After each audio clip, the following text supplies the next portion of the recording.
Greetings, greetings one and all.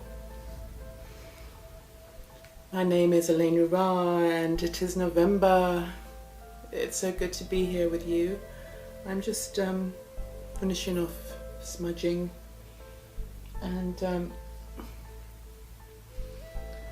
clearing the space. I'd like to welcome you to this podcast, and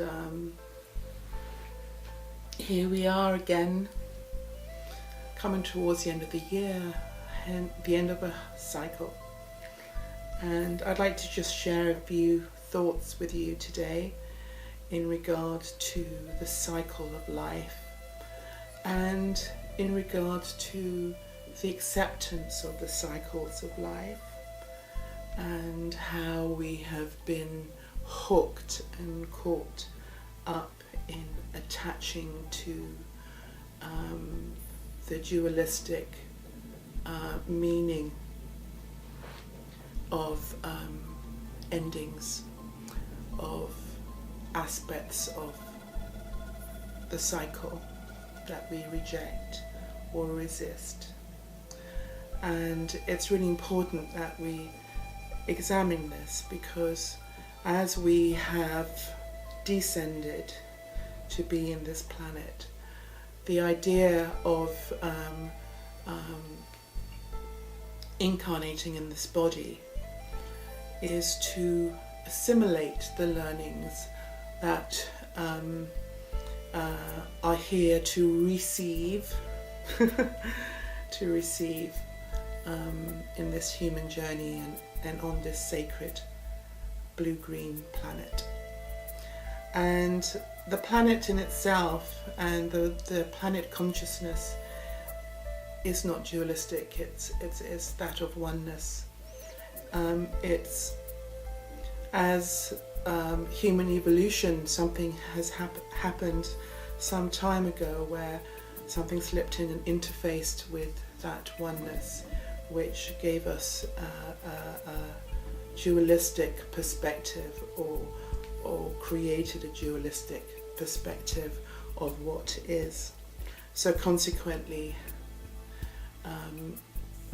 we have created this separation, this sense of divorcing ourselves from the true essence of this planet and the meaning of truly being here, and therefore the full experience of being human. And this full experience, expanding into the full experience of being human, means that we have to embrace the beauty and the laws that come with being on this planet and what already exists on this planet, which the ancients and the shamans and our ancestors were very familiar with. And this is something now that we have to remember. This is part of the reason why so many people are struggling with certain processes of being human, because we are resisting aspects of the cycle. And it's very important at this point because, of course, we have come to an end of a quantum cycle, which is almost 26,000 years. And this quantum cycle is bringing up all the other cycles, including the solar cycles, including planetary cycles, including human cycles, seasons. So this requires us to be in the flow, the ebb and flow, the contraction and expansion. And everything has that contraction and expansion. Everything is made of that space, which allows for division, which suggests separation, but it's actually the expansion part of it. Like, for example, when a cell separates to eventually expand. It's actually expanding and recreating itself to eventually become what it's programmed to be. And it's really important that we slip into that field of consciousness so we can expand into what we are ultimately programmed to be. And what we are programmed to be is all that we are and all that we have brought with us to incarnate with in this planet, and to bring forth into this world and into to share with humanity. And so the question that comes to mind with everything said and done is, how beautiful do you dare to be? How free do you dare to be? How expanded do you dare to be? How much of you do you dare to be? How open do you dare to be? How naked do you dare to be?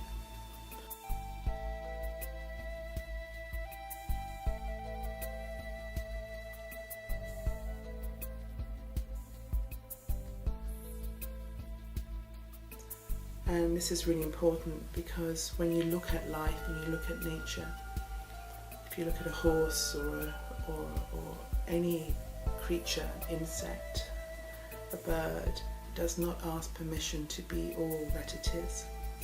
A flower does not ask permission to expand its petals and to be as bright yellow or red or mauve as it is. It doesn't dilute its colour so it can blend into or not be seen.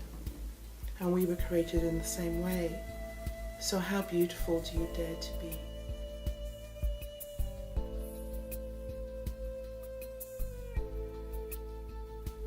How much of you do you dare to show to the world? This is the time for us to completely expand into that. And you see, because so many of us, due to the human story, have contracted or restricted ourselves or have modified ourselves somehow to fit in and to not stand out because of certain experiences we may have had as children or as adolescents. As we have frozen part of who we are, we have clipped our own wings, and this is what causes disease, this is what causes separation, this is what causes so many people who've been clipped or frozen or stifled to flock together or to hang out together and compare themselves amongst each other, which causes invariably a system of a social ordering on the planet that is based on people who are not completely who they are, but wearing a mask, being a facsimile of who they really are. And so this is really the time of expansion, daring to expand. We have no choice but to expand into who we truly are.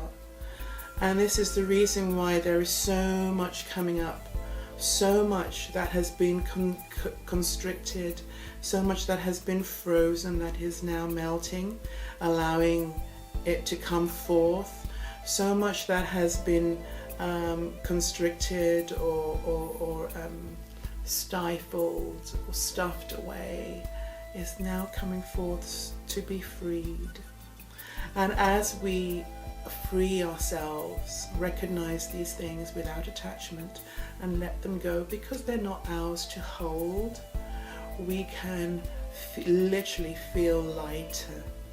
Feel lighter. This is part of becoming enlightened, which is lightening up, lightening our load, surrendering that load that we're carrying. and release it. You know, light isn't just about brightness, but it's also about weightlessness. In ancient Egypt, they say that when you pass on or cross over into the afterlife, they weigh your heart, the feather. And so it's that lightness. If what your heart is holding is as light as a feather, then you're literally able to move through the lightness of a feather. So this is what we're moving towards, to actually lighten our load. So we become less dense, and our bodies then are able to ascend into higher and wider and vaster dimensional space reality. So this is what is happening. It's been an incredible year.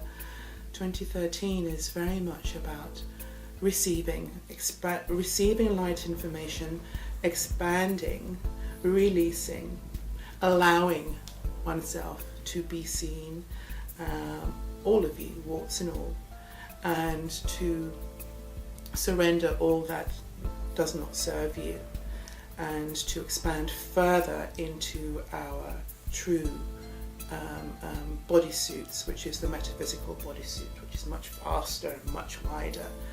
So we're expanding into that space. That is the space that we are required to fill with those lighter vibrations of love and acceptance and freedom and vibrational interaction with other dimensional fields which we exist upon, which we actually expand into through our from our heart center, and even through our mental processes. They expand exponentially. Everything does. It's like a fractal.